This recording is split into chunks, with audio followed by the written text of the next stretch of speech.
안녕하세요. 유희선입니다. 물리학 1의 마지막 단원인 물질의 이중성입니다.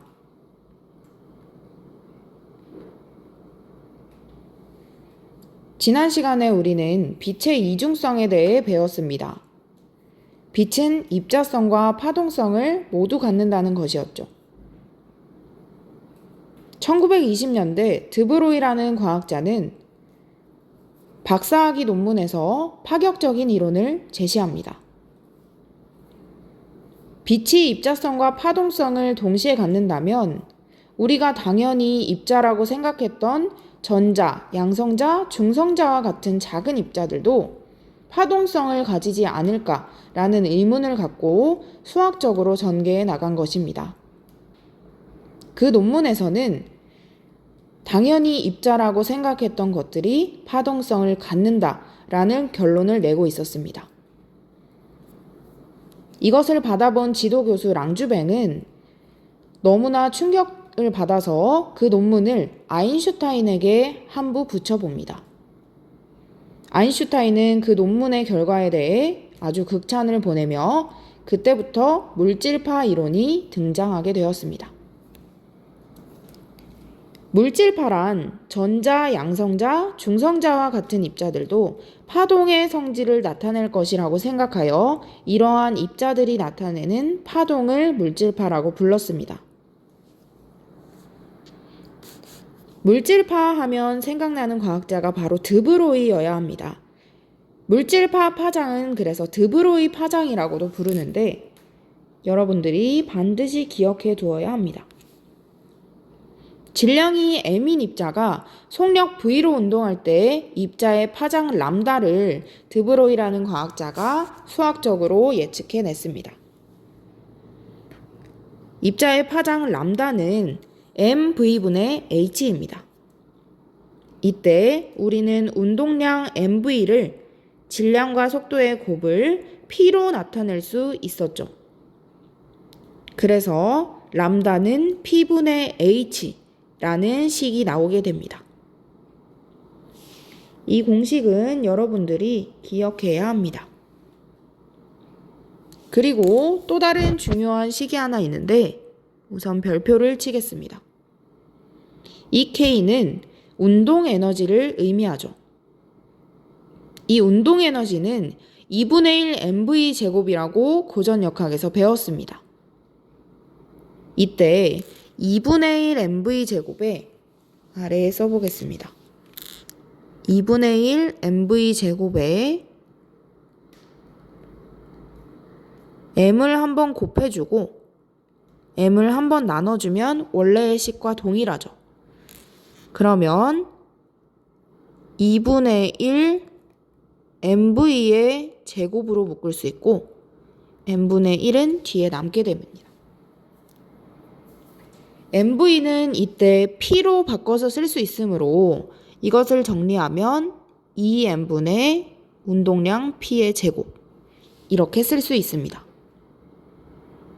그래서 이 k를 2m분의 p제곱이라고 쓸 수 있고 만약 물질파라면 이 운동량은 앞에 식에서 이 식에서 p는 람다분의 h라고 쓸 수 있으므로 그 p를 괄호 속에 대입하여 람다분의 h의 제곱 이러한 식이 나온 겁니다.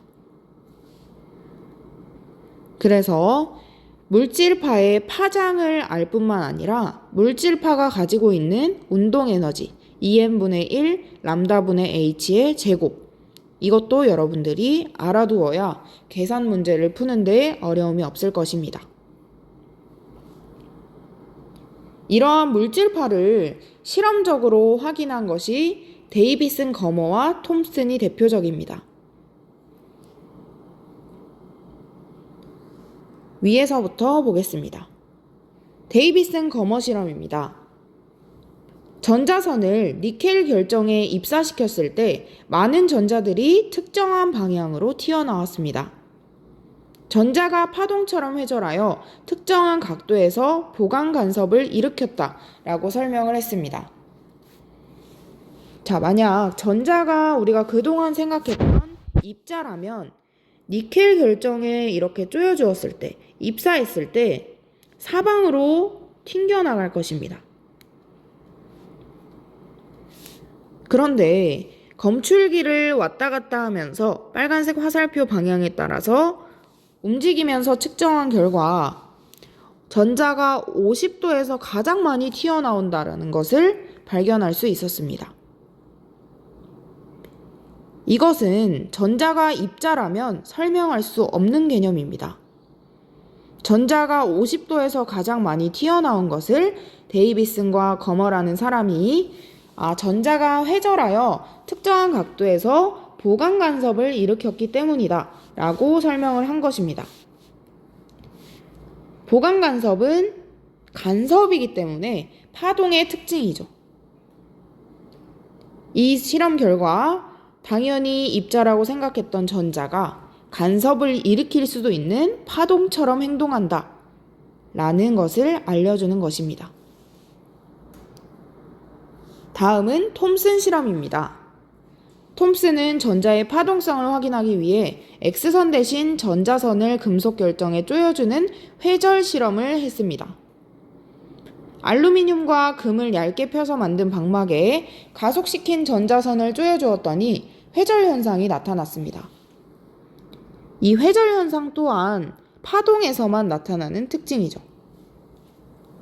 실험에서 사용한 X선의 파장과 드브로이의 식으로 계산한 전자의 물질파 파장이 같았습니다. 자, 이 X선 회절 사진과 전자선 회절 사진이 거의 유사하게 동그란 무늬를 형성하는 것을 볼 수 있습니다. X선 회절은 동그란 구멍에, 아주 작은 구멍에 X선을 쪼여줌으로써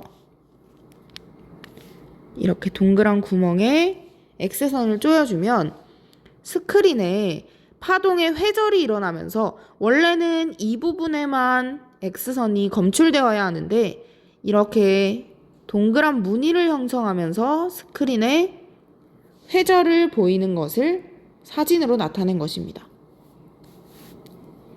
전자가 만약 입자라면 알루미늄 방막이나 금박에 쪼여주었을 때, 이렇게 쪼여주었을 때 전자가 입자라면 사방으로 튕기거나 아니면 통과해서 이쪽 부분에만 많이 검출이 돼야 될 것입니다.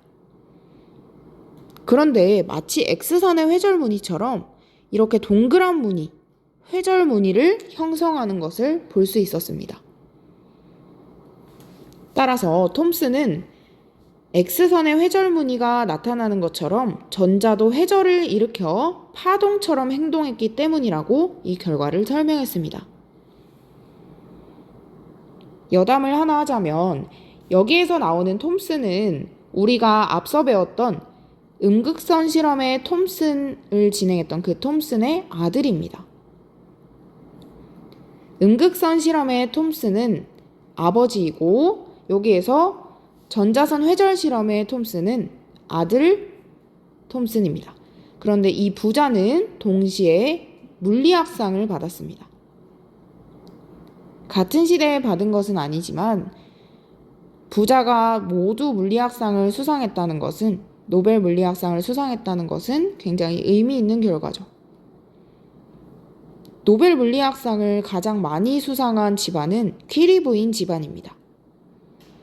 퀴리 부인은 남편과 함께 노벨상을 2번 수상하였고 퀴리 부인의 딸도 자신의 남편과 함께 노벨상을 수상하였습니다. 여러분도 훗날 멋진 과학자가 되어 노벨상을 수상하는 데 이바지할 수 있는 인재가 되면 좋겠습니다. 자, 다음은 물질의 이중성입니다. 물질도 빛과 마찬가지로 입자성과 파동성을 모두 가집니다. 앞서 얘기했던 것들이 바로 물질의 이중성의 증거가 됩니다. 그런데 일상생활에서 물질파를 파동처럼 쉽게 관측할 수 없는 까닭은 드브로이 파장의 식에서 H의 값이 매우 작고 물체의 질량이 크기 때문에 파장이 매우 짧아 파동성을 관찰하기 어렵기 때문입니다. 우리가 앞서 물질파 파장 람다는 mv분의 h 그리고 동시에 p분의 h 라고 얘기를 했었습니다. 그런데 이때 만약 h의 값이 매우 작고 질량이 크다면 p가 매우 큰 것이죠. 그러면 람다가 아주 작은 값을 나타낼 것입니다. 파장이 너무 짧기 때문에 파동성을 관찰하기가 어려운 것입니다. 아래의 예시에서 야구공과 전자를 비교하고 있습니다. 야구공이 질량이 140g이고 40m/s의 속력으로 날아갈 때 물질파 파장을 구해보면 1.18 곱하기 10의 마이너스 34제곱미터입니다. 눈으로 관찰하기가 매우 작은 숫자죠. 실험적으로도 관찰하기가 어렵습니다. 그런데 전자의 물질파 파장을 구해보면 1.23 곱하기 10의 마이너스 10승미터로 상대적으로 야구공에 비해서는 파장이 깁니다. 그래서 회절이나 간섭 등의 현상을 쉽게 관찰할 수 있는 겁니다. 질량이 작을수록 물질파의 파장이 길기 때문에 파동성을 쉽게 관찰할 수 있습니다.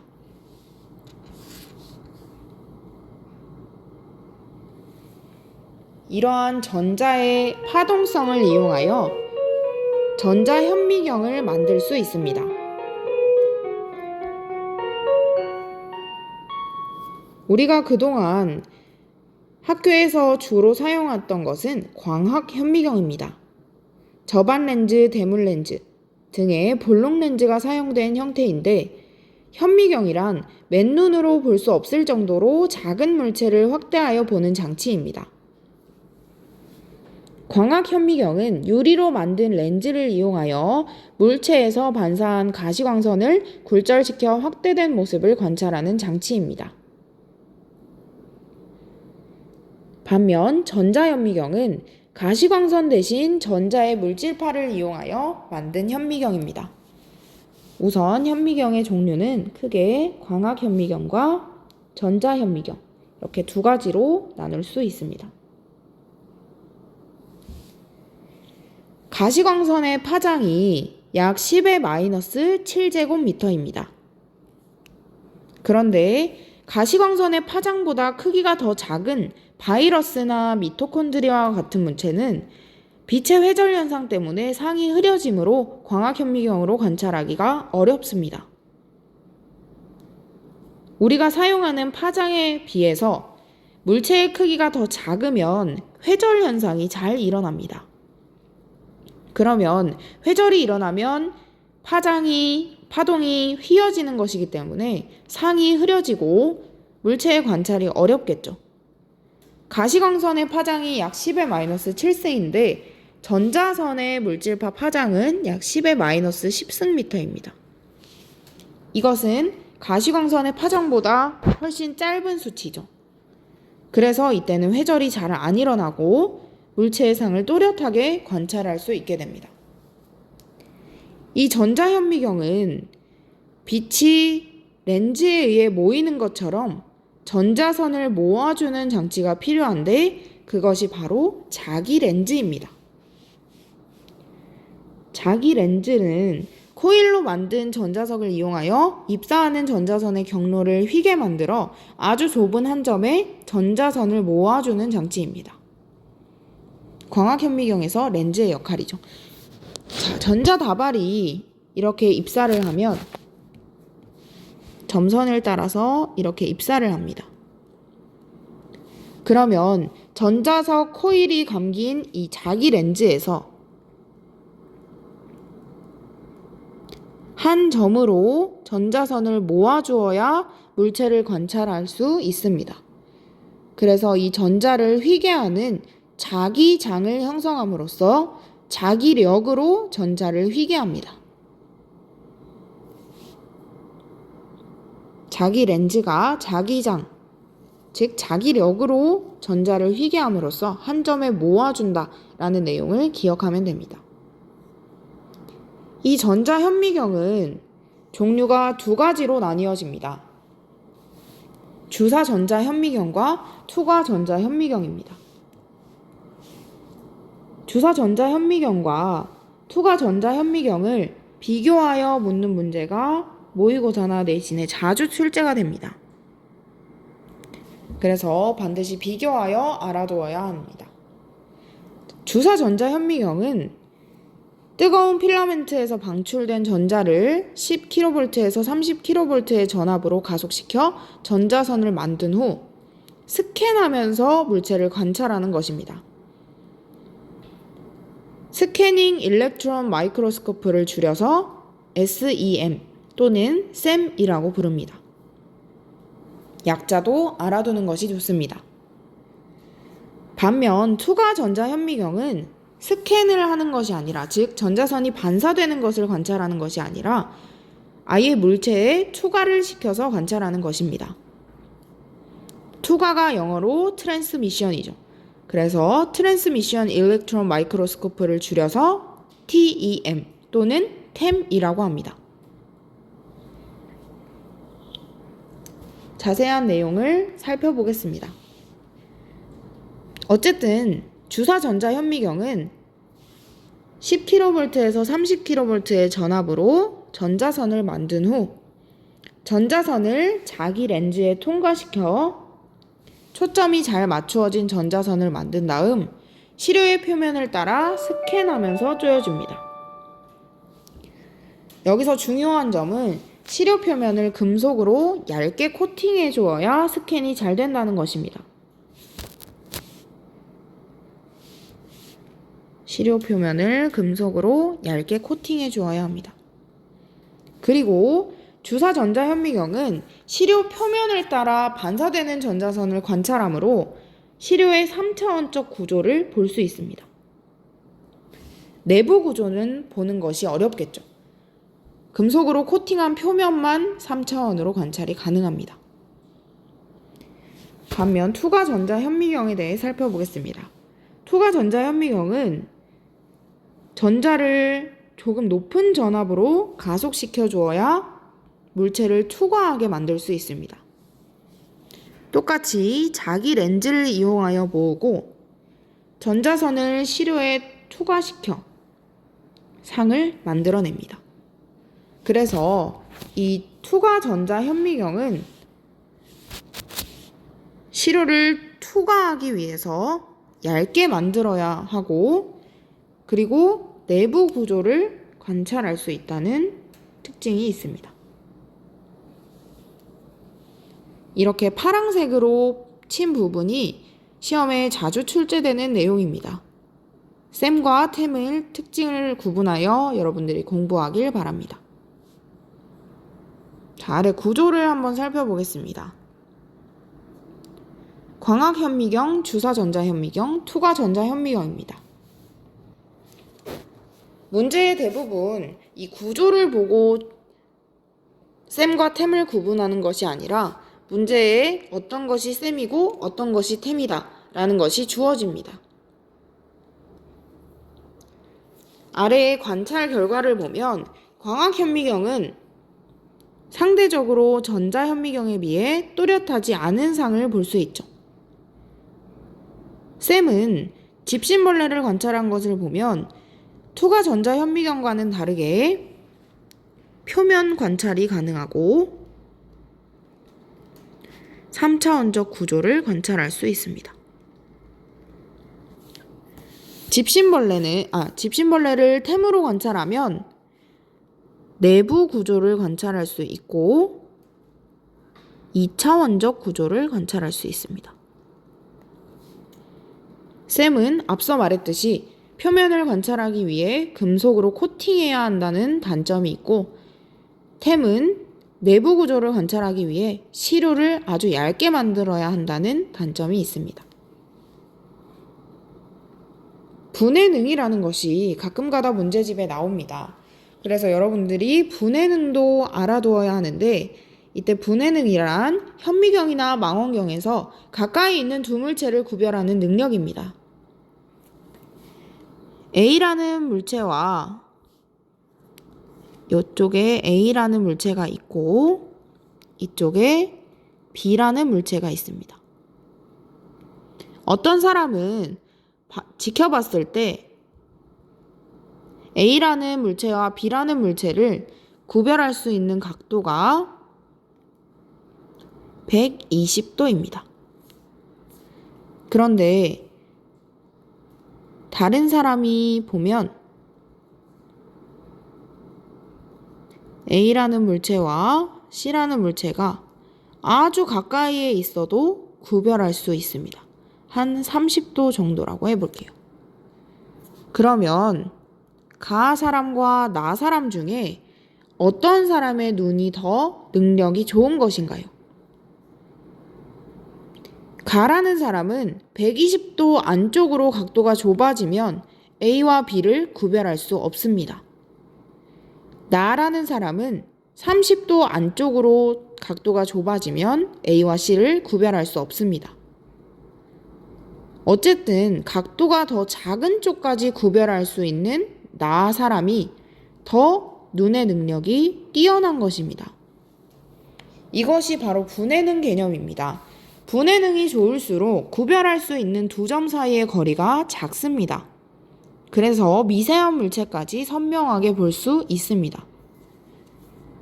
여기선 눈이 아니라 현미경이나 망원경의 능력을 의미합니다.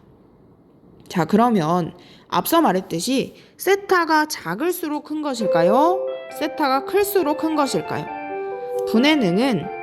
분해능이 좋다고 말하는 것은 세타가 아주 작을수록, 즉 작은 각도의 물체를 구별해낼수록 분해능이 좋다고 얘기합니다. 세타가 작으려면 D는 여기서 렌즈의 구경을 의미합니다. 구경이란 것은 쉽게 말해서 직경입니다.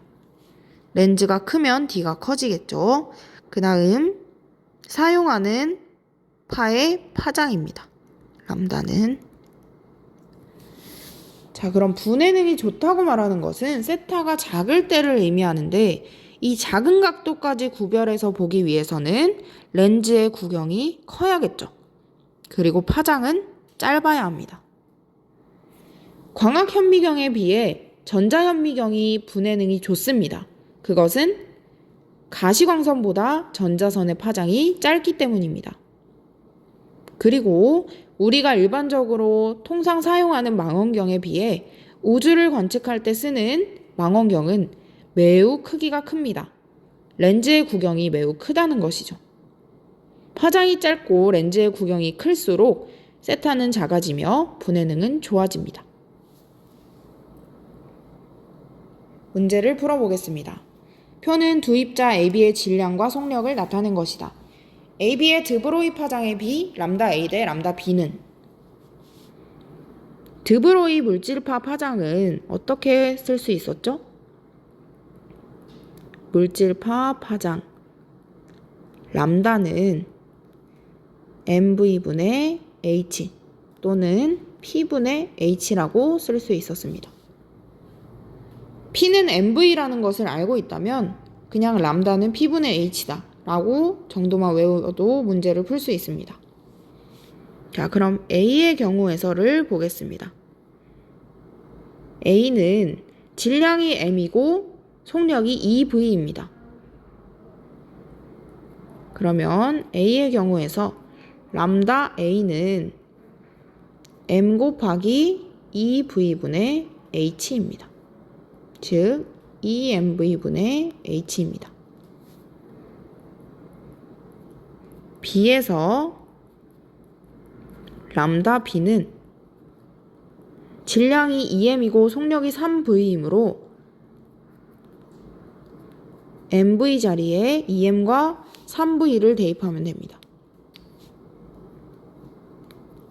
그래서 6mv분의 h가 됩니다. 람다 A 대 람다 B를 구해보면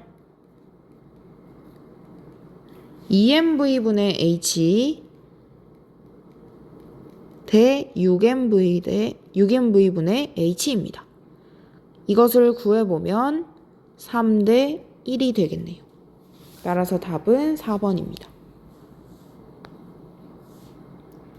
23번입니다.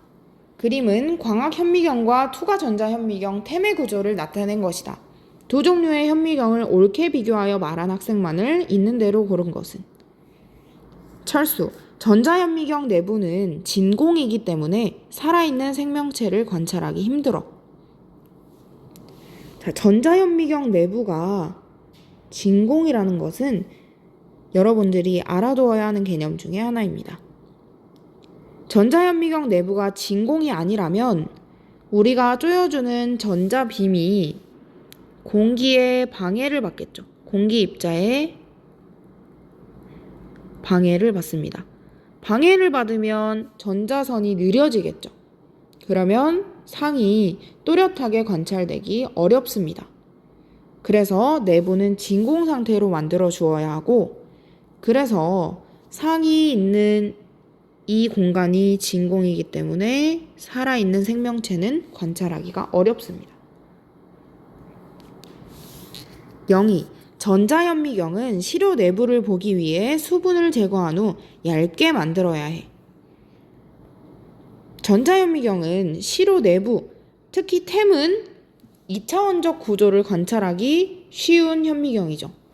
그래서 내부를 보기 위해서는 아주 얇게 수분을 제거해서 만들어 주어야 합니다.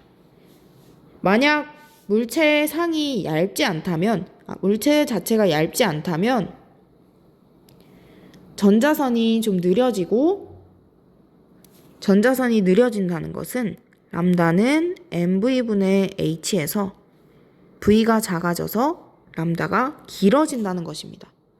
파장이 길어지면 그만큼 회절이 일어나기 쉽고 상을 또렷하게 관찰하기 어렵습니다. 그래서 진공인 이유와 마찬가지로 얇게 만들어 주어야 한다라는 것입니다. 민수. 광학현미경은 빛의 속력을 변화시켜 굴절시키지만 전자현미경은 전자를 자기장으로 굴절시켜. 광학현미경은 무엇을 이용하냐면 빛의 속력을 변화시키기 위해 아까 말했듯이 렌즈를 이용합니다. 전자현미경은 렌즈와 비슷한 자기 렌즈를 이용했었죠. 이 자기 렌즈는 전자를 자기장으로 굴절시켜서 하나의 초점에 모아주는 역할을 합니다. 그래서 민수도 맞는 말을 하고 있습니다. 따라서 답은 5번이 됩니다. 마지막 단원까지 오느라 여러분들 정말 고생 많았습니다. 앞 단원부터 순서대로 원자와 전기력부터 물질의 이중성까지 2, 3단원의 내용이 굉장히 많으므로 얼른 복습을 끝마치고 많은 문제를 접해보기 바랍니다. 개학하면 선생님과 함께 문제를 또 한 번씩 풀어보면서 기말고사 대비하도록 하겠습니다. 수고 많았습니다.